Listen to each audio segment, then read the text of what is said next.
본 방송에서 제공하는 투자 정보는 투자 판단에 대한 조언입니다. 방송에서 제공하는 주식의 가치, 가격 상승 및 하락에 대해서는 방송사에서 보장하지 않습니다.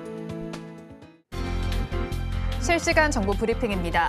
현대차가 인도 법인 기업 공개를 추진하며 관련 부품 업종 주가도 상승하고 있습니다. 현대차가 중국과 미국에 이어 세계 3위 자동차 시장으로 떠오른 인도 자동차 시장에서 주도권을 잡기 위해 본격적으로 나서자 관련 주가도 함께 뛰고 있는 것으로 풀이됩니다.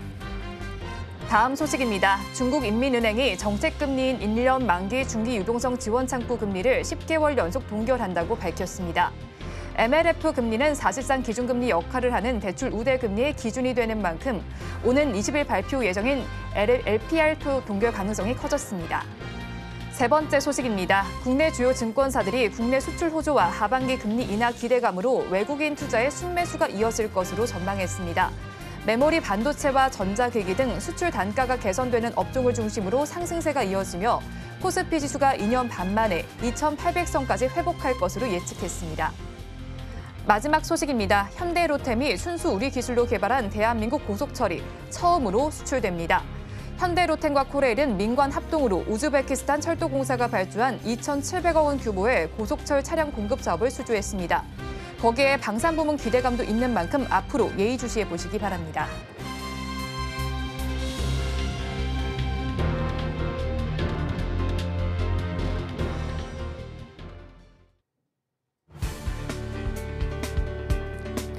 오늘 장내 일장 일부 시황으로 문 열겠습니다. 주말 사이 나왔던 지표부터 살펴보도록 할게요. 미국 5월 수출입 물가지수가 그야말로 깜짝 하락세를 보인 것으로 나타났습니다. 수입 물가지수부터 살펴보자면 시장 예상치는 0%였는데요. 크게 하회한 0.4%를 기록했습니다. 그리고 직전이었던 0.9%보다도 큰 폭으로 떨어졌음을 알아갈 수가 있었고요. 올해 들어서 단 한 번도 마이너스를 기록한 적이 없었는데 처음으로 마이너스를 기록했다는 것이 굉장히 특징적이었습니다. 그리고 함께 발표가 됐던 수출 물가지수도 살펴보자면 올해 들어서 처음으로 마이너스를 기록한 것을 알아갈 수가 있었고요. 시장 예상치보다도 크게 하회하는 움직임을 가져갔다는 것도 나타났습니다. 이렇게 물가지수가 깜짝 하락세를 보였다라는 것은 물가 하방 압력이 작용했다라고 해석을 해볼 수가 있을 것 같습니다. 그리고 다음 지표도 함께 살펴보도록 할게요. 미국 6월 소비자 심리지수가 발표가 됐는데요. 7개월 내 최저치를 기록했습니다. 앞서 살펴봤었던 이런 하락하는 물가 지표에도 불구하고 여전히 체감 경기는 좋지 않구나라고 우리가 해석을 해볼 수가 있을 것 같은데요. 시장 예상치였던 72보다도 크게 하회한 65 정도를 기록했습니다. 앞으로 경기가 좋아질 것 같지 않다라는 이야기가 나오면서 WTI를 끌어내리는 모습 0.2% 내림세를 보이면서 닷새 만에 반락하는 움직임을 보여줬습니다. 자, 그리고 달러도 살펴보도록 해야겠죠. 달러 인덱스가 심상치 않습니다. 105.52를 기록하는 모습을 보여줬는데 지금 사실 유럽 내에서 정치적인 혼란이 계속되고 있는 데다가 프랑스에서는 부도 위험 이야기까지 나오고 있습니다. 이런 상황은 유로 달러 환율이 지난주에 1.06달러까지 급락하게끔 만들었고요. 그리고 주말 사이 나왔었던 BOJ가 비둘기파적인 목소리를 낸 바가 있었죠. 이런 이야기 때문에 달러 엔 환율 역시도 157.9엔까지 강하게 치솟는 움직임을 보여줬습니다. 이렇게 달러를 제외한 아시아 통화 전반적인 약세는 당연히 원화 약세로 작용이 되고 그리고 오늘 우리 증시도 나쁘게 출발했습니다. 원달러 환율 같은 경우에는 6월 들어서 처음으로 1,380원 돌파하면서 시작이 됐는데요. 이런 악조건 속에서 지금 우리 시장 어떻게 흘러가고 있는지 살펴보도록 하겠습니다.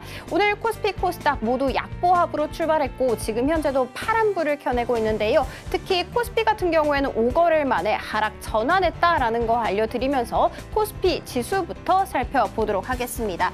약보합 출발했습니다. 그리고 장중에 잠시 상승 전환하기도 했습니다만 이내 모두 다 상승분 토해내면서 지금 현재 0.44% 빠진 채 거래가 되고 있습니다.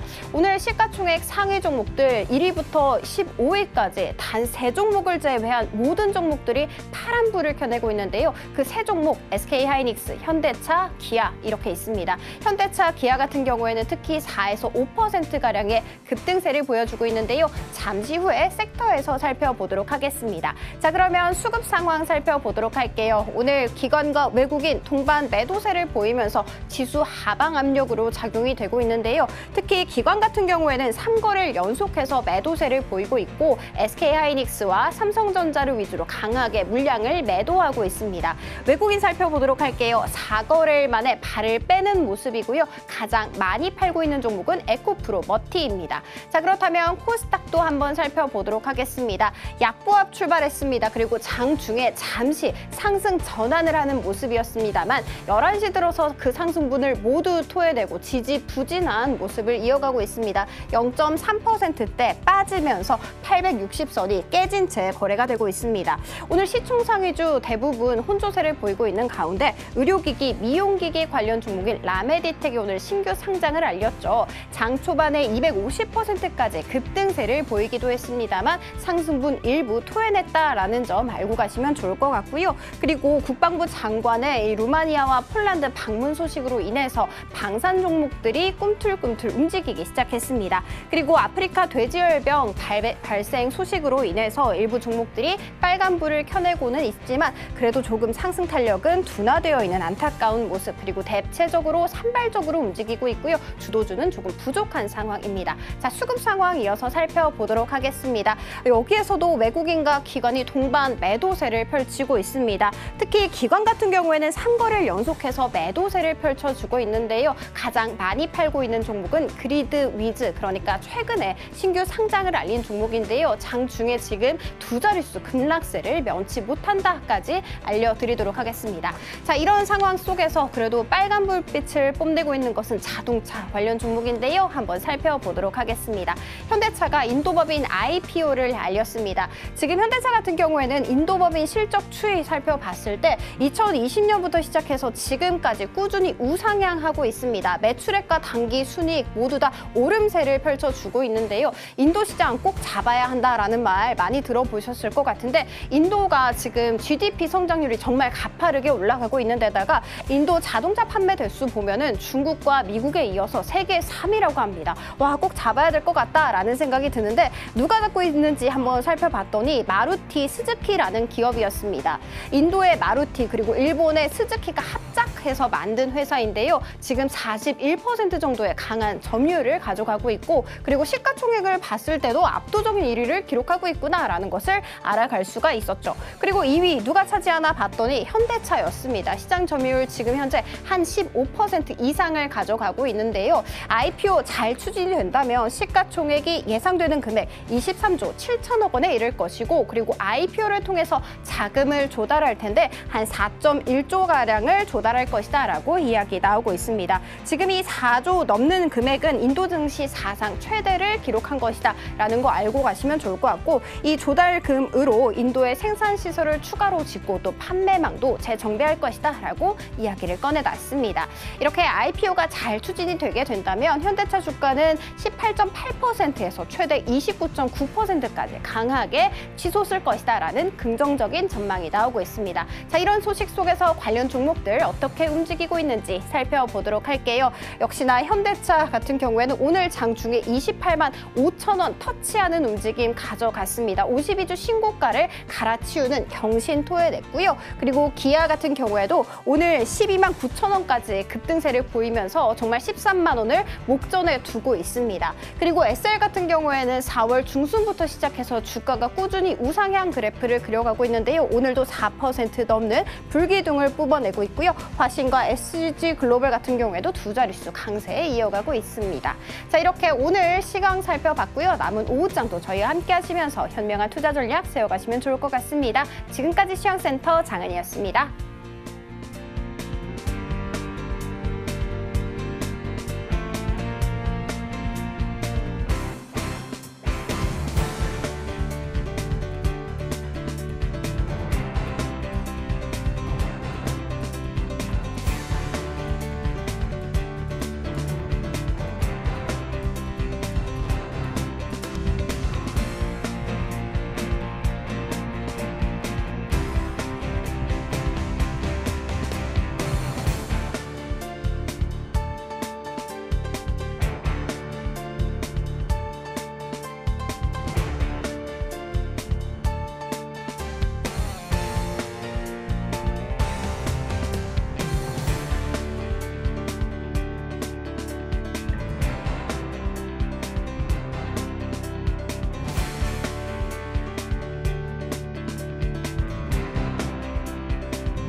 시청자 여러분 안녕하세요. 오늘을 돌아보고 내일을 준비하는 오늘장 내일장 1부 진행의 백설입니다. 매크로 이슈를 소화하면서 상승했던 코스피 지수 오늘은 쉬어가는 장세가 펼쳐지고 있습니다. 외국인과 기관의 동반 매도세가 나타나면서 지수 양대 시장 모두가 파란불을 켜고 있는 상황입니다. 하지만 증권가에서는 실적신에 조금 더 주목을 해보자라는 의견을 내놨습니다. 지금 조금씩 저점이 있을 때 매수 적기로 삼고 전술적으로 대응을 해보자라는 조언이 나와 있고요. 거기에 더해서 우리 시장에서도 계속해서 순환매 장세가 펼쳐지고 있습니다. 어떤 종목을 어떤 시점에 선별을 해야 할지 저희 방송 통해서 꼼꼼하게 체크해 보시기 바랍니다. 저희 방송 유튜브를 통해서도 보실 수 있습니다. 유튜브 검색창에 서울경제TV라고 검색하시면 저희 방송과 함께 하실 수 있으니까요. 많이 시청해 주시기 바랍니다. 6월 17일 월요일입니다. 오늘장 내일장 1부 본격적으로 출발합니다.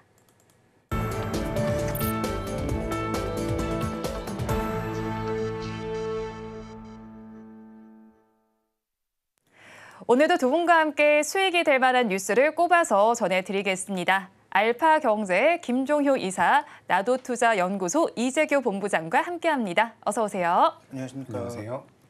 오늘 우리 양대 시장은 쉬어가는 모습이 나타납니다. 파란불이 양대 시장 모두에서 좀 켜져 있는 가운데 그 안에서도 자동차 주들의 흐름은 주목을 해봐야 할 것 같습니다. 현대차 이슈입니다. 현대차 인도 법인이 IPO를 추진 중인 것으로 알려져 있는데 예비 서류를 제출을 했습니다. IPO 작업을 완료하게 된다면 본사의 주가가 19%까지 오를 수 있다는 추정이 나왔는데 이렇게까지 가치가 올라가는 이유부터 좀 짚어봐야 될 것 같은데요, 본부장님. 네, 일단 뭐 현대차가 지금 인도 쪽에다가 인도 법인을 상장하겠다라는 이야기가 나오고 있는데 이게 신주 매출이 아니라 구주 매출이라고 네. 해서 현대 쪽에서 가지고 있었던 주식을 이제 상장한다라고 생각을 하시면 좋을 것 같습니다. 그로 인해서 자금을 많이 유치할 수 있다 이런 부분이 시장에서 부각이 되는 것 같고 지금 인도 시장 같은 경우는 굉장히 빠른 속도로 성장을 하고 있습니다. 뭐 전 세계에서 이제 자동차 판매량 기준으로 3위권에 들어가고 있는 것 같은데 여기에 이제 인도 법인 현대차 인도 법인이 상장이 된다라고 한다면 또 주주들 역시도 인도인들이 될 가능성이 높기 때문에 이제 현대차 그룹 쪽에서는 인도의 국민차로 만들어 보겠다라는 그런 포부를 좀 가지고 있습니다. 근데 뭐 그게 쉽게 되진 않을 거라고 생각을 하고 있어요. 아무래도 점유율 1위를 기록하고 있는 지금 기업에서 점유율이 굉장히 높기 때문에 쉽지는 않을 것 같은데 그렇다라고 하더라도 우리나라 현대차 입장에서는 뭐 자금이 수혈될 수 있는 부분들 네. 그리고 인도에다가 인도 시장에 직접적으로 공략을 할 수 있다는 부분들은 저는 긍정적이라고 생각을 하고 있는 부분입니다. 그리고 뭐 최근 들어서 현대차와 기아의 주가 흐름이 굉장히 잘 나오고 있죠. 그래서 현대차와 기아가 주가 흐름이 잘 나오는 과정에서 뭐 추가적으로 힘을 받을 수 있는 시세가 좀 더 강하게 나올 수 있는 그런 모멘텀이 이 IPO를 통해서 좀 부각이 됐다. 라고 보시면 좋을 것 같고요. 일단 전반적으로 환율이 여전히 높은 상황입니다. 뭐 최근에 뭐 달러 인덱스가 많이 올라갔다라는 부분들, 물론 이게 달러 강세보다는 유럽 쪽, 유로가 약세를 보이면서 변동성이 그렇게 나왔다라고 보실 필요도 있는데 어쨌든 달러가 굉장히 고가에서 움직인다라고 한다면 우리나라 완성차 기업들 같은 경우는 수혜를 받을 가능성도 분명히 있다라는 거죠. 그래서 지금 이제 주가가 52주 신고가를 경신을 하고 있는데 제가 우리 방송에서 몇 차례 보여드렸던 것 같습니다. 현대차의 월봉을 잠깐 보도록 하죠. 네. 현대차의 월봉을 보시면 아시겠지만 지금 종가 기준으로는 최고가예요. 지금 2021년도 1월 달에 28만 9천 원대가 있는데 이 자리를 돌파할 경우에는 이제 신고가 영역으로 들어갈 가능성이 굉장히 높습니다. 그래서 우리나라가 예전에는 현대차, 기아차가 뭐 지금도 우리나라 국민분들께는 좀 욕을 먹기도 하지만 전 세계적으로 판매량이 굉장히 잘 나오고 있다라는 거죠. 친환경적으로 이제 발빠르게 전환을 하면서 글로벌에서의 입지 자체가 많이 좋아졌다라고 보시면 좋을 것 같습니다. 그래서 주가가 뭐 무조건 계속해서 올라갑니다. 뭐 이런 뜻은 아니지만 그래도 현재 오늘 우리 시장에서는 가장 특징적인 게 뭐 현대차라든지 그와 관련되어 있는 부품주들이 아닐까라는 생각이 들고요. 부품주들도 오늘 굉장히 좋은 모습들 보이고 있는데 영업이익이 잘 나오는 기업들 위주로 보시면 좀 좋을 것 같습니다. 그러니까 현대차가 일단 상장하기 전에 인도 법인에 이미 상장되어 있는 기업들이 있잖아요. 그와 비교했을 때 현대차의 매력적인 강점은 또 뭐가 있는지 궁금하기도 하고요. 일단 주가가 최고가를 달리고 있는 만큼 관심을 가지시는 분들도 계실 것 같습니다. 지금 지점에서 접근하기에는 어떻게 보실까요? 제가 잠깐 차트 한 번만 더 보도록 하겠습니다. 제가 이런 질문을 언제 받은 적이 있는데 언제 받았냐면 제가 2월 달에 이 질문을 거의 비슷한 질문을 받았었거든요. 이 자리에서. 당시에는 제가 추가 상승의 가능성이 높으니까 매수하셔도 됩니다라고 말씀드렸거든요. 근데 지금 이 자리에서는 저는 선뜻 신규 매수를 권하기는 좀 어렵지 않을까. 네. 그러니까 주가가 추가 상승의 여력이 있습니다. 그러니까 우리가 현대차라는 기업을 놓고 봤을 때 우리나라에서만 보는 기업이 아니죠. 네. 왜냐하면 전 세계 글로벌 시장에서 완성차 기업들이 그렇게 많지는 않기 때문에 다른 나라에서 완성차에 투자를 하는 사람들, 투자자들이 우리나라 현대차를 볼 가능성이 높단 말이에요. 그래서 다른 나라 완성차들과 비교를 해봤을 때 현대차가 그렇게 고평가되어 있는 것은 아닙니다. 주가가 더 올라갈 수는 있어요. 하지만 오늘은 좀 아니지 않을까라는 말씀을 드리고 싶고요. 이 부분이 저는 이제 우리가 부품주를 좀 봐야 되는 쪽으로 저는 포커스를 좀 맞추고 있습니다. 그러니까 과거에는 부품주들도 많이 올라갔었는데 이번에 현대차와 기아가 올라가는 과정에서 부품주들이 많이 못 따라갔거든요. 그래서 저는 완성차는 보유하신 분들이 좀 더 보유하시는 관점으로 보시는 게 맞을 것 같고 오히려 오늘 거래 대금이 좀 들어오는 기업들이라든지 주가가 지난주부터 그 부품주들이 좀 움직임이 나왔거든요.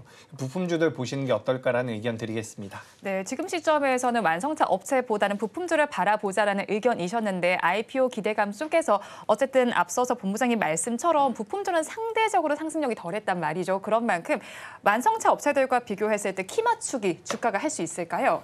네, 오늘 급등하면서 키 맞추기를 하는 종목들이 많아지고 있습니다. 네. 일단 뭐 기본적으로 SL은 원래부터 오르고 있었고요. 뭐 최근에 뭐 서현이와라든지 화신이라든지 이런 종목들도 수익률이 전혀 나쁘지 않았거든요. 그러니까 현대차를 따라서 인도의 가치관 기업들은 현대차가 올라가면 올라갈수록 같이 동반해서 올라가고 있는 상황이고요.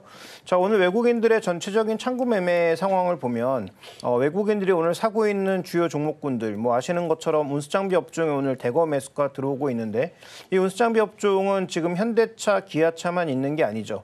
여러 종목군들이 지금 같이 있다라고 봐야 될 것 같고 오늘 같은 경우에 창구 기준으로 봤을 때 기아와 현대차에 대한 대거 매수, 그 이외 부품주들에게도 일부 매수가 들어오고 있는 것으로 판단해 볼 수 있어서 이 상황을 본다면 뭐 말씀해 주셨던 부품주의 상대적인 밸류 갭매우기가 나타날 가능성이 있는데요. 근데 뭐 둘이 많이 벌어져 있는 것 같지만 비슷합니다. 그다음에 또 현대차, 아까 뭐 본부장님도 말씀해 주셨지만 현대차가 글로벌 자동차 레거시 기업보다 비싸야 될 이유가 있습니까? 라고 물어보신다면 저는 별로 안 보이거든요. 뭐 그냥 그나마 비스무리한 수준인데 제일 비싼 게 1위 하고 있는 도요타 8배 수준이고요. 그다음에 나머지 기업들 다 4배, 5배, 6배 이 정도 수준입니다. 그러니까 현대차, 기아차도 지금 그 정도 레벨이에요. 그래서 추가적으로 올라가기에는 저는 차라리 기아가 좀 더 매력적이라고 판단하고 있고 네. 현대차 같은 경우에 추가적인 상승력은 제한적이고 또 현대차 대장주라고 하는 종목이 6배 내에서 움직이고 있는데 그런 부품주는 막 10배, 20배 갈 수 있느냐. 그것도 뭐 쉽지 않은 구간이거든요. 그래서 부품주들도 매력 있는 종목은 많지만 지금 구간에서 추격 매수하기에 조금은 적절하지 않은 기업들이 많다라고 보고 있고요.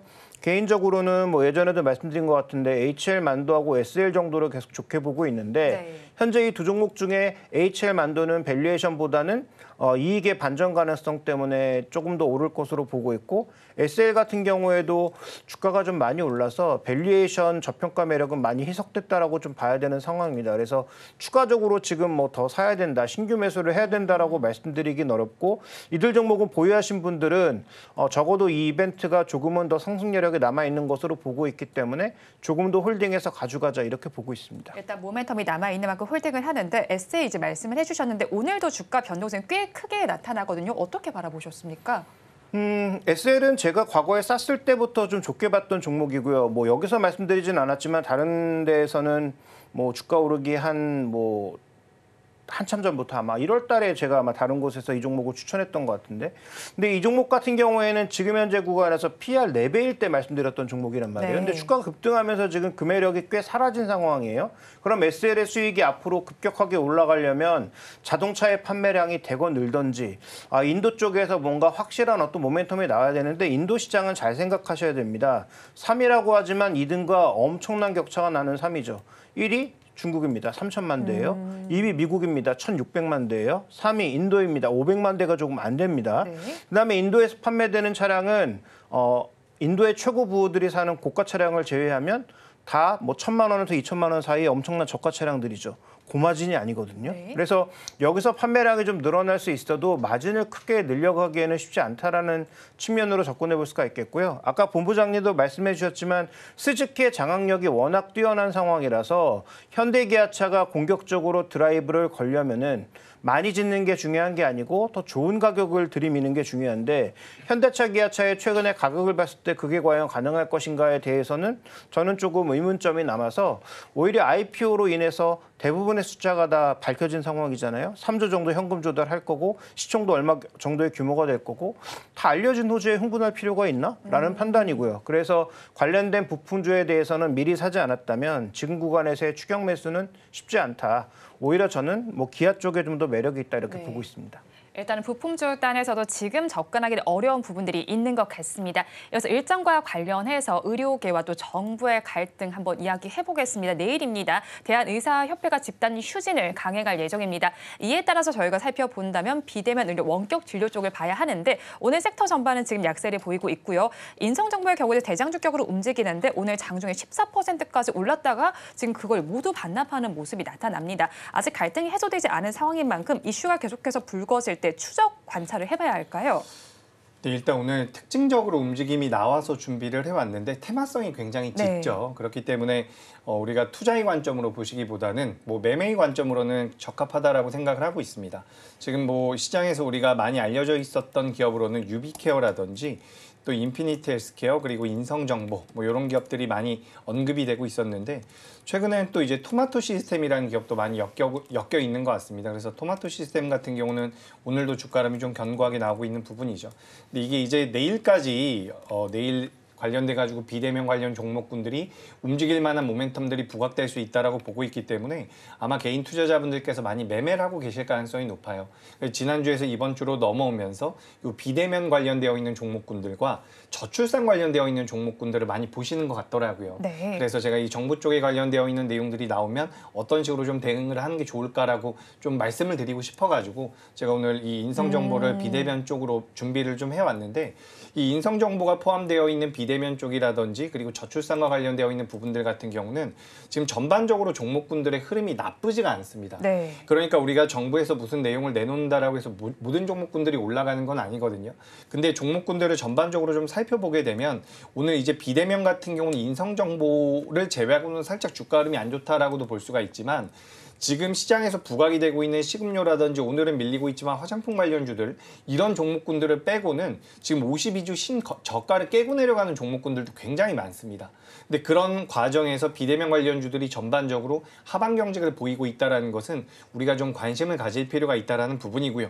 그와 마찬가지로 저출산 관련되어 있는 종목 같은 경우도 지난주에 이제 아가방 컴퍼니라든지 뭐 꿈비 같은 기업들 주가 변동성 좀 나오다가 오늘 아침에는 좀 움직이다 말았는데 이 종목군들도 전반적으로 우상향을 만들어가고 있습니다. 그렇다라는 것은 우리가 테마로 접근을 하고 있는 종목군이라고 하더라도 전체적인 업종 자체가 돌아서고 있다는 것에서 투자 아이디어를 얻어갈 수 있다라고 한다면 전 지금 매매의 관점으로도 적합하다라는 말씀을 드리고 싶은 거예요. 그렇기 때문에 인성정보를 비롯한 뭐 저출산 관련되어 있는 종목들 같은 경우도 우리가 아주 길게 투자의 관점으로 내가 이거 만약에 매수했는데 밀리면 자식에게 물려줄 거야. 이런 관점으로 가져가는 것은 아니지만 그래도 이 내용들이 정부에서 정책적으로 추진하고 있는 구간 내에서는 그래도 매매 관점으로는 충분히 공략이 가능하지 않을까. 라고 생각이 돼서 오늘 인성정보를 좀 말씀을 드리고 그러니까 전체적으로 시장 자체의 흐름이 굉장히 빠르게 나오고 있습니다. 네. 순환매가 빠르게 나오고 있기 때문에 사실 내가 보유하고 있던 종목이 내일 뉴스가 터지면서 올라가는 게 가장 좋겠죠. 근데 지금 그거를 계속 따라가기가 어려운 상황이기 때문에 만약에 관련되어 있는 종목군들을 보유하고 계신다라고 한다면 1주라든지 2주 정도 앞으로 만약에 일정이 예정이 되어 있다라고 한다면 우리가 일정 매매라고도 이야기를 많이 하거든요. 그래서 그 일정 매매 안에 그 기간 안에 동안 변동성이 나오지 않으면 또 잘라내고 다른 종목군들을 매매하든지 이런 식으로 좀 트레이딩 관점으로 접근을 한다라고 한다면 저는 비대면 관련주들 같은 경우도 오늘 좀 특징적으로 움직여서 준비를 해왔지만 앞으로 한두 번 정도는 시세가 더 나올 수 있지 않을까 이렇게 의견 드리겠습니다. 네, 비대면 진료 혹은 저출산과 관련해서 정부 정책과 관련된 종목군들 어떻게 접근해야 할지 투자 의견을 들어봤습니다. 이어서 방산주 이야기를 해볼게요. 현재 시간으로 오늘부터 열리게 됩니다. 유로사토리에 우리 기업들이 참가한다는 이야기가 전해져 옵니다. 어떤 관전 포인트가 있을까요, 이사님? 네, 결국은 이 종목들도 수주 관련해서 주가가 민감할 수밖에 없는 기업이라는 거죠. 그래서 뭐 건설주라든지 그다음에 뭐 방산주, 뭐 그 외에 최근에 수출주들의 전반적인 핵심 포인트는 결국 Q를 빠른 속도로 늘리느냐가 관건 아니겠습니까? 그래서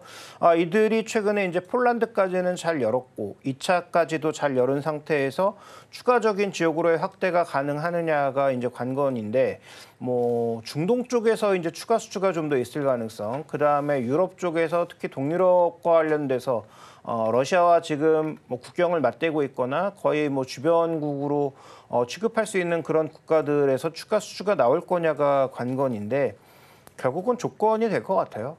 지금 원래 폴란드에 새로 바뀐 대통령이 기존에 그 폴란드 대통령이 했던 그 계약 자체를 뒤집어 엎으려고 하다가 네. 다시 대통령이 되면서 그 계약을 모두 받아 안았던 것은 조건이 너무 좋았기 때문이거든요. 결국 우리가 돈을 다 빌려준다, 수출입은행이 돈을 다 빌려준다가 관건이었던 거죠. 그래서 아마 루마니아나 이런 국가들도 동일 조건으로 해주게 되면 아마도 대량의 수주가 나올 가능성은 있어 보이는데 어쨌든 뭐 회사들 입장에서는 수출입은행이 돈을 대든 루마니아가 돈을 대든 누가 돈을 대든 돈을 대서 그게 수주가 늘어나면 주가는 움직일 거예요. 그래서 그런 측면에서는 일단 긍정적인 요소가 있는 것으로 보이고 다만 이제 중장기적으로 이들이 돈을 잘 벌지 못하거나 했을 때 어떤 이제 결과가 나올지는 수출입은행과 관련된 부분은 좀 지켜봐야 될 것 같고요. 또 하나 어쨌든 이렇게 한번 수출을 하고 나서 한국산의 품질이 인정되게 되면 그 위에 추가 수주가 나올 가능성도 있기 때문에 그런 부분은 긍정적이죠. 다만 일단 그동안 대장주로 움직였던 하나에어로스페이스보다는 오늘 LIG 넥스원이 네. 대거 강세를 보이고 있는 모습이고 또 하나 LIG 넥스원의 특징은 유도무기라는 거죠. 결국은 기존의 K2, K9과 같은 뭐 자주포 그다음에 뭐 흑표전차와 같은 지상전 위주의 그런 종목군들이 매출의 주력이었다면 중동 쪽은 유도무기, 그다음에 이제 이런 동유럽 쪽에서 또 유도무기와 관련된 수요가 좀 올라갈 가능성이 있다라는 것, 장기적으로는 UAM이라든지 다른 어떤 레이더망이 좀 더 확대될 수 있는 그런 동일 기술 쪽의 종목들의 움직임이 좋아질 수 있다는 점이 해당 종목군들을 좀 긍정적으로 바라보게 만들고 있는 것 같습니다. 다만 LIG 넥스원도 이렇게 급등하는 구간에서 쫓아가시면 최근에 이렇게 신고가를 내고 있음에도 불구하고 단 한 번도 좋은 수익률을 준 적이 없어요. 그래서 급등하는 구간에서는 뭐 그 어떤 종목이라도 쫓아가는 게 그렇게 좋은 전략은 아니다. 네. 그래서 뭐 해당 업종이 좋고 좋은 소식이 나올 것으로 보이지만 이런 급등 구간보다는 좀 더 눌림목이 있을 때 들어가는 것이 좋아 보이고 대장주로서는 저는 예전에 하나시스템, 뭐 하나에어로스페이스 이런 종목군들을 많이 말씀을 드렸는데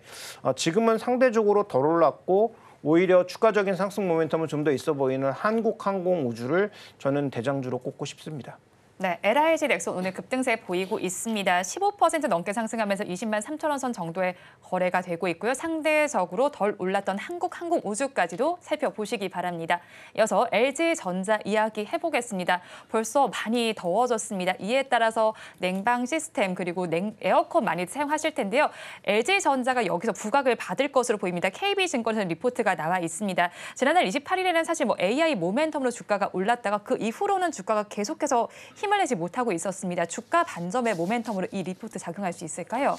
네, 일단 지난 5월 28일 날 AI와 엮이면서 변동성이 많이 나왔죠. 냉난방 공조 시스템에 관련된 모멘텀들이 좀 부각이 될 수 있다. 뭐 그런 내용들이 많이 나왔습니다. 그래서 지금도 2분기인데 우리가 지금 굉장히 덥죠, 날씨가. 그래서 열 관리 시스템 쪽에 대한 모멘텀들이 부각이 되면서 지금 공장 가동률이 굉장히 빠르게 올라가고 있다라고 이야기가 되고 있어요. 그래서 공장 가동률이 100%가 올라왔다라는 부분이고 지금 시장에서 이 AI 쪽에 대한 관심도가 살짝 멀어지는 것 같기도 하지만 이 열관리 쪽에 대한 LG전자의 앞으로의 스탠스, 이런 수익 모델 같은 것들을 우리가 좀 따져봤을 때는 우리가 LG전자를 이제는 좀 AI 쪽으로 엮어서 생각할 필요가 있지 않을까라는 말씀을 드리고 싶습니다. 그래서 앞서 말씀드렸었던 이 냉난방 공조 시스템 매출 분야가 작년에는 4조 정도가 나왔다라고 하는데 내년에는 이제 5조, 그 다음 후내년에는 6조 정도가 나온다라고 지금 분석이 되고 있습니다.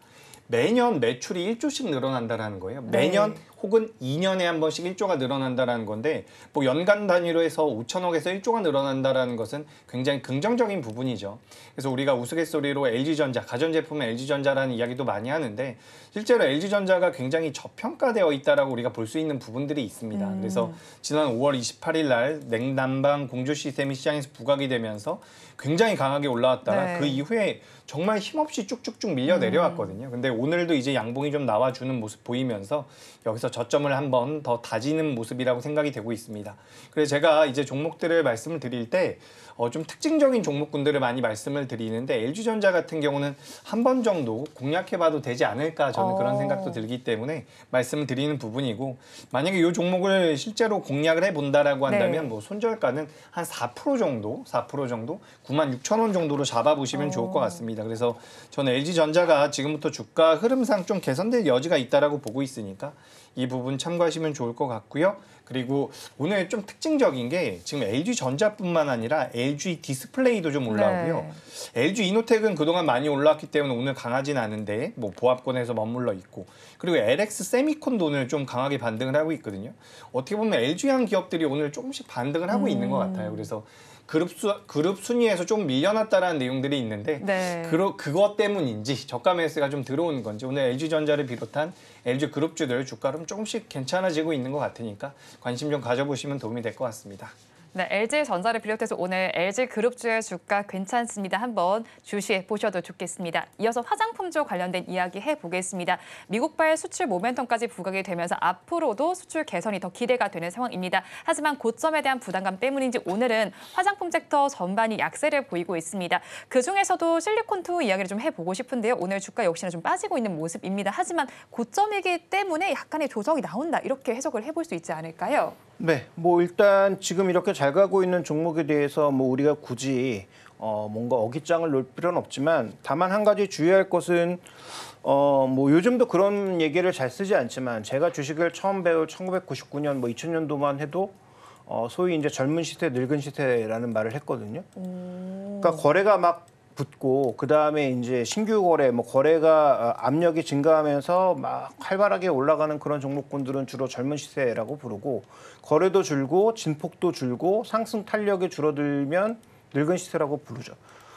현재 구간에서 실리콘2 뭐 산업이 좋은 것도 알겠고 앞으로도 성장할 것도 다 알겠는데 현재 시세가 과연 젊은 시세인가를 따져보면 그렇진 않은 것 같습니다. 뭐 탄력적인 흐름을 보이는 것도 아니고 그다음에 고점을 높이고는 있지만 또 오늘 조정도 굉장히 완만하게 받으면서 지금 이렇게 많이 오른 상태에서 5일선도 쉽게 내주지 않을 그런 양상이거든요. 그래서 전반적으로 강한 종목이기는 한데 현재 밸류가 과연 적절한 그런 밸류인가에 대해서는 성장 속도라든지 이익을 고려한다고 하더라도 조금은 과한 게 아닌가라는 생각이 듭니다. 그래서 이들 종목의 핵심 포인트는 저는 그냥 한마디로 정리할 수 있다. 이익 관리다. 이제부터는 뭐 더 사고 말고는 본인의 뭐 결정에 따라 네. 달린 거고 내가 지금 발생시킨 이익을 어떻게 관리할 것인가에 대해서 조금은 적극성을 보일 필요가 있다는 거죠. 설사 내가 팔고 나서도 올라간다고 하더라도 뭔가 조금 상황이 여의치 않다고 생각했을 때는 과감하게 비중을 줄여서 이익을 고정시키는 것도 하나의 방법이라는 것입니다. 그다음에 실리콘2는 또 의미가 있는 게 어쨌든 실리콘2에서 찍히는 실적을 바탕으로 다른 화장품주들의 전반적인 수출량을 또 우리가 측정하기도 하니까 실리콘2라든지 그다음에 미국에 거래되고 있는 울타뷰티 같은 종목군들의 전체적인 동향 자체가 미국 시장에서 한국 화장품의 판매량이나 판매 강도를 또 좌우할 수 있단 말이죠. 그래서 실리콘2는 매매하지 않더라도 화장품 종목의 전반적인 탄력을 또 좌우할 수 있는 하나의 변수라는 측면에서도 의미가 있어 보이고 전략적으로는 지금부터는 사서 매수해서 큰 폭의 이익을 내는 관점보다는 내가 지금 발생한 이익을 어떻게 관리할 것인가, 즉 보유자의 입장에서 좀 더 살펴보시는 게 좋을 것 같고요. 최근에 화장품주도 이름도 처음 들어보는 신규 종목군들이 많이 움직이고 있지 네. 않습니까? 단기 트레이딩을 하신다면 오히려 그런 신규주 쪽에서 기회를 찾아보시는 게 조금 더 좋을 것 같습니다. 네, 화장품주들은 보유자분들이 어떻게 수익 관리를 할 것인지를 한번 체크를 해보시면 좋을 것 같습니다. 이어서 웜픽 섹터 알아보겠습니다. 본부장님 섹터 먼저 알아볼게요. 디스플레이와 또 장비 쪽인데 디스플레이 쪽은 사실 장기간 침체를 지난 이후에 반등 기회를 노리고 있는 모양새입니다. 업황의 분위기는 어떻습니까? 일단 제가 오늘 준비한 기업이 이제 디스플레이 쪽과도 관련이 되어 있지만 네. 반도체도 둘 다 엮여 있습니다. 그래서 지금 이제 과기부에서 지난 5월 달에 우리나라 기업들이 어떻게 수출을 했는지 데이터를 내놓았는데 반도체와 디스플레이가 둘 다 많이 늘었어요. 네. 근데 제가 오늘 준비한 기업 같은 경우는 반도체와 디스플레이 모두 다 관련이 되어 있는 장비 업체다. 뭐 이렇게 좀 보시면 좋을 것 같습니다. 사실 우리가 좀 찾아보면 반도체 장비주라고 하는 기업들 중에서 디스플레이 장비도 같이 하는 기업들이 많긴 하거든요. 근데 오늘 좀 특징적으로 거래가 많이 들어온 기업 중에서 실제 매매를 할 때 어떤 종목이 괜찮을까 그런 입장에서 제가 준비를 좀 해봤습니다. 제가 오늘 준비한 기업 같은 경우는 디바이스 ENG라고 하는 기업이에요. 디바이스 ENG 같은 경우 시가총액이 1,000억대 기업이기 때문에 주가의 흐름이 좀 가볍게 나올 수 있다는 장점이 있습니다. 다만 주가가 밀릴 땐 또 단점이 될 수가 있겠죠. 변동성이 커지면서 단점이 될 수 있는데 앞서 말씀드렸던 것처럼 반도체 쪽과 디스플레이 쪽에 대한 동시다발적인 수혜를 받을 가능성이 높다라는 거죠. 디스플레이 쪽 같은 경우는 중국향 기업을 고객사로 가지고 있고요. 반도체 같은 경우는 또 우리나라 반도체 기업들을 고객사로 가지고 있는 상황입니다. 그래서 우리가 지금 시장에서 반도체가 좋다라는 이야기들은 많이 하고 있죠. 오늘도 반도체가 그렇게 안 좋은 것 같으면서도 뭐 이수페타시스라든지 올라가고 있는 종목들은 굉장히 견고한 모습을 보이고 있거든요. 한미 반도체도 마찬가지고요. 그리고 이제 디스플레이 같은 경우도 선익 시스템이 예전에 쭉 끌어오다가 최근엔 약하지만 뭐 덕산 네오룩스라든지 이녹스 첨단 소재 같은 기업들 같은 경우도 조금씩은 하반 경직을 보이면서 반등력을 보여주고 있습니다. 그리고 오늘 디스플레이 쪽에서 대장주라고 할 수 있는 LG 디스플레이 같은 경우도 저점대에서 어느 정도 반등이 나오고 있기 때문에 우리가 이 수출 데이터를 기반으로 했을 때 디스플레이 업체들, 디스플레이와 관련되어 있는 장비 기업들도 좀 보시는 게 어떨까 그런 생각이 좀 들고 있는 부분입니다. 실제로 올해 뭐 올림픽이라든지 뭐 지금 시작이 됐지만 유로라는 축구 경기 같은 것들이 있죠. 그래서 TV 판매량이 늘어날 가능성이 높다라는 이야기들이 나오고 있어요. 제가 지난 시간에도 말씀드렸지만 OLED TV 출하량이 7분기 만에 상승 전환이 됐다라는 이야기가 나오고 있습니다. 실제로 이제 OLED 쪽에 대한 모멘텀 같은 경우는 애플 쪽에서도 많이 붙고 있는 상황이고 그래서 우리가 디스플레이라든지 반도체 업황 자체가 개선될 가능성이 굉장히 높다라는 거예요. 그리고 여기서 추가적으로 말씀드려보자면 우리가 지금 AI라고 한 큰 트렌드 아래서 네. 이제 반도체가 굉장히 큰 성장을 보였죠. 근데 반도체가 성장을 하게 되면 그 다음에는 IT 전자 부품이 성장할 가능성이 굉장히 높다라고 보고 있습니다. 그래서 아까 전에 잠깐 LG전자도 말씀드렸지만 비슷한 맥락에서 반도체 쪽과 디스플레이가 전부 다 엮여 있는 기업들 같은 경우는 우리가 좀 보실 필요가 있지 않을까. 그렇게 좀 말씀드리고요. 뭐 디바이스 ENG 같은 경우는 OLED 쪽에서 이제 뭐 핵심 부품인 FMM에 대한 뭐 생산 효율화를 할 수 있는 그런 기술력을 가지고 있고 반도체 쪽에서는 FOUP라고 해서 요 제조를 할 수 있는 기술력을 가지고 있다라고 이야기가 되고 있습니다. 그래서 최근에 주가 흐름이 굉장히 중요해요. 기업 자체가 아무리 좋다라고 하더라도 시장에서 부각받지 못하고 관심이 없다라고 한다면 주가가 올라가기가 굉장히 어렵죠. 하지만 디바이스 ENG 같은 경우는 오늘 지난 금요일 대비해서 거래 대금이 2000% 정도 나오고 있습니다. 거의 20배 정도 나오고 있는 부분인데 그렇다라고 하더라도 거래 대금이 아직은 적어요. 공격적으로 접근할 것은 아니지만 그래도 오늘 거래가 들어왔다라는 것에 좀 의미를 두고 현재 17,140원에서 거래가 되고 있는데 요 17,140원 이하에서 16,500원 사이 이제 밴드를 잡아가지고 매매를 좀 하셨으면 좋겠어요. 우리가 규모가 큰 기업이 아니기 때문에 밴드를 잡아가지고 분할 매수 관점으로 접근하셨으면 좋겠고 목표가는 2만 원 그리고 손절가는 15,300원으로 의견 드리겠습니다. 원픽 종목 디바이스 ENG 알아봤습니다. 이어서 이사님의 섹터와 그리고 종목을 바로 알아보겠습니다. 섹터가 이제 자동차 쪽입니다. 저희가 앞서서 섹터에 대한 이야기를 많이 나눴는데 그 안에서 네. 이제 이사님께서는 말씀을 짚어주실 때도 기아 쪽을 매력적으로 보셨습니다. 기아 보니까 최근에 외국인의 수급이 굉장히 긍정적으로 들어오고 있더라고요. 거기에 지난 3월 이후로 다시 또 고가를 도전하고 있는 모습이 나타나고 있는데 앞으로의 추이 어떻게 진단을 해볼까요? 네, 오늘도 지금 외국인들이 운수장비 업종에만 1,700억 매수, 시장이 지금 1,000억 팔고 있는데 1,700억을 운수장비 업종에 사고 있다면 이걸 제외하면 한 2,000억 넘게 팔고 있다는 네. 얘기잖아요. 근데 오늘 기아에만 지금 한 600억 이상의 매수가 유입되고 있단 말이죠. 그래서 기아가 지금 PER 측면에서는 5배. 그러니까 현대차는 최근에 주가가 올라서 6배가 넘었는데 기아는 아직도 5배 수준이란 말이죠. 그다음에 지금 EV3가 나왔는데 뭐 국내에서는 또 이게 뭐 비싸다 뭐 말도 많고 그런 상황입니다만 이 정도 가격대를 유럽에 내놓으면 지금 경쟁 가능한 차가 과연 있나 싶은 거죠. 르노의 지금 르노5 같은 것들이 과거 이제 복고 바람을 타고 뭐 나와서 좋은 가격으로 나온 것으로 보입니다만 중국의 견제로 인해서 중국 전기차 가격이 비싸지고 근데 르노5는 나왔지만 가격이 그렇게 싸진 않은 3만 유로 이상의 가격이니까 지금 EV3가 적절한 가격에 유럽으로 간다면 과거 시드가 판매량을 엄청 늘리면서 스포티지와 더불어서 양대 축을 잃었던 것처럼 전기차 측면에서는 뭔가 모멘텀을 보여줄 수 있다는 측면이 있죠. 거기다가 하이브리드를 또 현대차보다 못하느냐? 그것도 아닙니다. 그래서 하이브리드나 전기차나 전체적인 전기차 전환 속도나 현대차에 비해서 전혀 나쁜 게 없는데 인도 IPO 정도가 없는 거죠. 그래서 그런 측면에서 봤을 때는 저는 현대차를 이기긴 힘들겠지만 현대차랑 밸류를 맞출 가능성을 본다면 오히려 지금은 기아를 봐야 될 때가 아닌가라고 판단하고 있고 지금 이렇게 올라가는 구간에 쫓아 사시면 기아도 별로 재미가 없기 때문에 가격은 12만 원 이하에서 사시는 게 좋을 것 같고요. 목표 가격은 제가 원래 한 13만 원 정도를 잡았었는데 현대차의 밸류 상승으로 인해서 그 밸류를 맞춘다면 기아도 조금 올릴 필요가 있겠죠. 목표가는 한 15만 원 정도로 상향을 하고 손절 가격은 10만 원으로 잡아보겠습니다. 원픽 종목 기아까지 이야기 들어봤습니다. 이어서 마감까지는 어떤 전략을 가져가면 좋을지 말씀 들어보겠습니다. 지금 시장은 약보합권에서 거래가 진행되고 있는데요. 어떤 전략을 짜야 수익을 잘 방어할 수 있을까요? 일단 지난주만 하더라도 이제 시장이 좀 쉽게 가지 않을까라고 생각이 됐는데 역시 만만치가 않네요. 지금도 이제 코스피 상승 종목과 하락 종목, 코스닥 같은 경우는 하락 종목이 2배 정도 많은 상황입니다. 그렇기 때문에 개인 투자자분들께서 굉장히 어려움을 느끼고 계시겠죠. 코스피 같은 경우는 게다가 3거래일 연속 음봉이 나오고 있습니다. 그래서 어려운 구간이 맞아요. 어려운 구간은 맞는데 여기서 이제 우리나라 시장이 하방으로 밀리겠느냐라고 한다면 저는 그럴 가능성은 좀 낮다라고 생각을 하고 있습니다. 지금 우리나라가 2,700포인트를 이탈할 가능성도 낮다라고 보고 있거든요. 그래서 코스피 기준으로 2,700을 이탈하지 않는다라고 한다면 지금부터 주가가 좀 밀리는 과정에서는 어떻게 보면 매수의 기회가 될 수 있지 않을까 이렇게 말씀을 드리고 싶습니다. 그리고 최근에 신용잔고가 좀 올라왔다라는 기사들이 많이 있거든요. 근데 신용잔고 같은 경우는 어떻게 보면 시장이 올라갈 때 같이 올라가는 경우도 많아요. 그렇기 때문에 일단 너무 겁먹지 마시고 그렇다라고 해서 신용을 권하는 건 절대 아닙니다. 내가 가지고 있는 자금으로 매매를 해본다라고 한다면 지금 아주 만만한 시장은 아닙니다. 왜냐하면 올라가는 종목이 적으니까. 하지만 시장 자체가, 지수 자체가 우상향을 한다라고 한다면 내가 보유하고 있는 종목도 따라 올라갈 가능성이 있다라는 거죠. 그래서 너무 겁먹지 않으셨으면 좋겠다라는 말씀 드리겠습니다.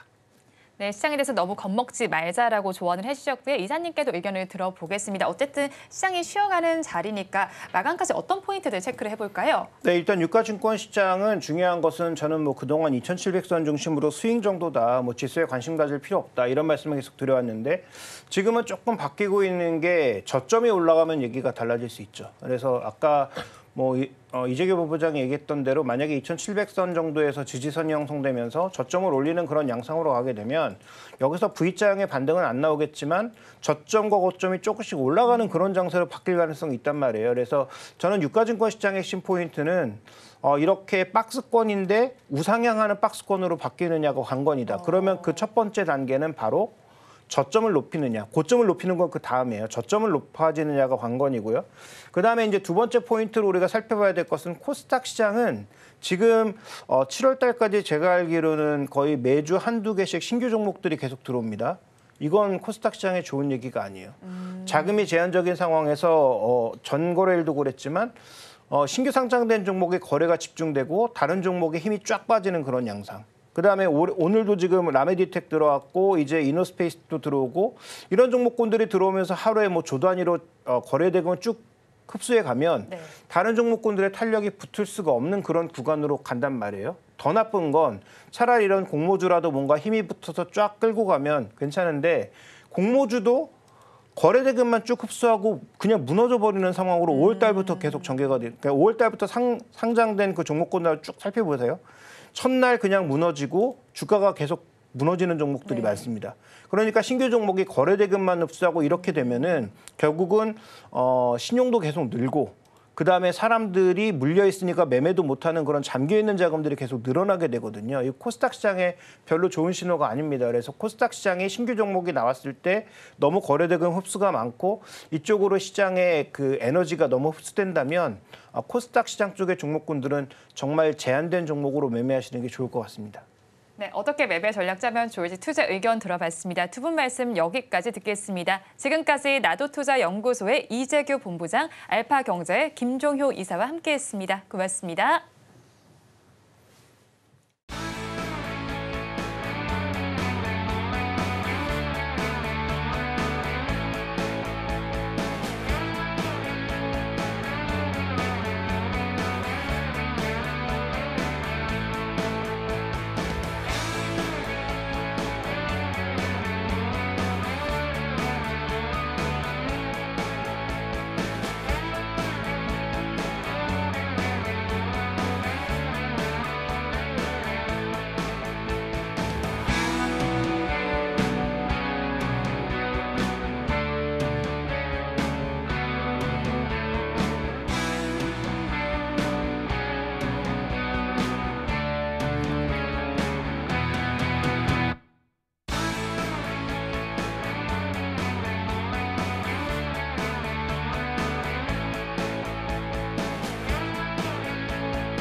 네, 우리 양시장 외국인과 기관의 동반 매도세 때문에 약보합권에서 거래가 되고 있습니다. 이런 흐름 속에서도 더 강하게 부각받고 있는 종목들 궁금하다 하시는 분들은 매일 아침 서울경제TV AI 세나의 포착 종목 확인하시고 현명한 투자 전략 세워가시면 좋을 것 같습니다. 자, 그렇다면 오늘 AI 세나가 포착한 종목들 하나씩 살펴보도록 하겠습니다.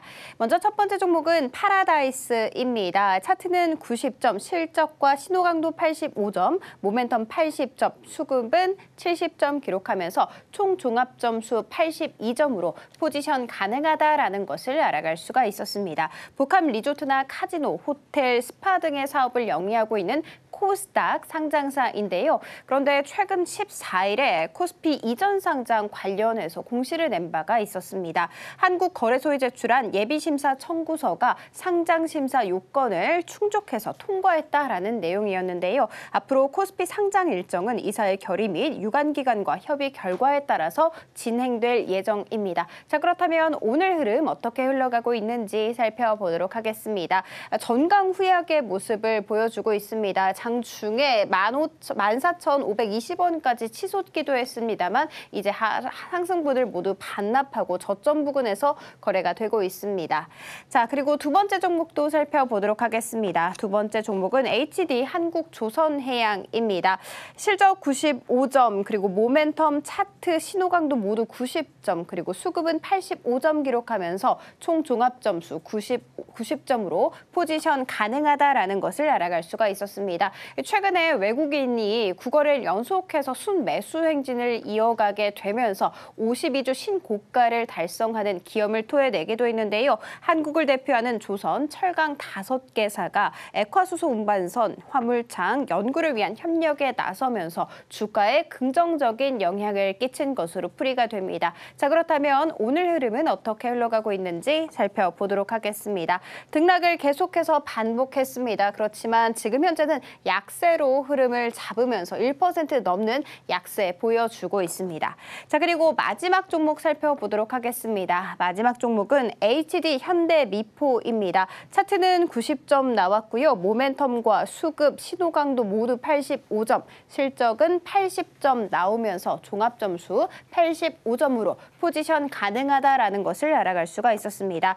이 HD 현대미포는 다양한 경험과 기술력을 바탕으로 해서 중형선박 부문에서 건조 부문 세계 최고로 지금 이름을 달리하고 있습니다. 그리고 에발탱커 수주 모멘텀까지 함께 빛을 발하고 있는데요. 금요일장에서는 심지어 4% 넘는 급등세를 보여주기도 했죠. 자, 오늘 흐름 어떻게 흘러가고 있는지 살펴보도록 하겠습니다. 등락을 계속해서 오가다가 지금 현재는 조금 저점 부근에서 거래가 되고 있지만 그래도 0.53% 상승세를 보여주고 있습니다. 자, 이렇게 세 가지 AI 세나가 포착한 종목들 살펴봤고요. 마감 후에도 자세한 투자 전략 궁금하다 하시는 분들은 5시 30분에 방송되는 온트레이딩 AI를 통해서 확인하시면 좋을 것 같습니다. 이어서 오늘장 내일장 1부의 핵심입니다. LG전자의 경우 PBR 0.74배입니다. 저평가 매력이 부각되고 있는 지점입니다. 그리고 현지 시간으로 오늘부터 세계 최대 규모 무기 전시회인 유로사토리가 개막합니다. 이 점 한번 참고를 해보시고요.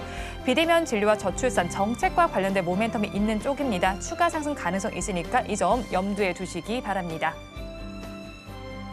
본 방송에서 제공하는 정보는 투자 판단에 대한 조언일 뿐 해당 주식의 가치와 수익률을 보장하지는 않습니다. 오늘장 내일장 1부에서 준비한 순서는 여기까지입니다. 저희는 잠시 후 2부로 돌아오겠습니다.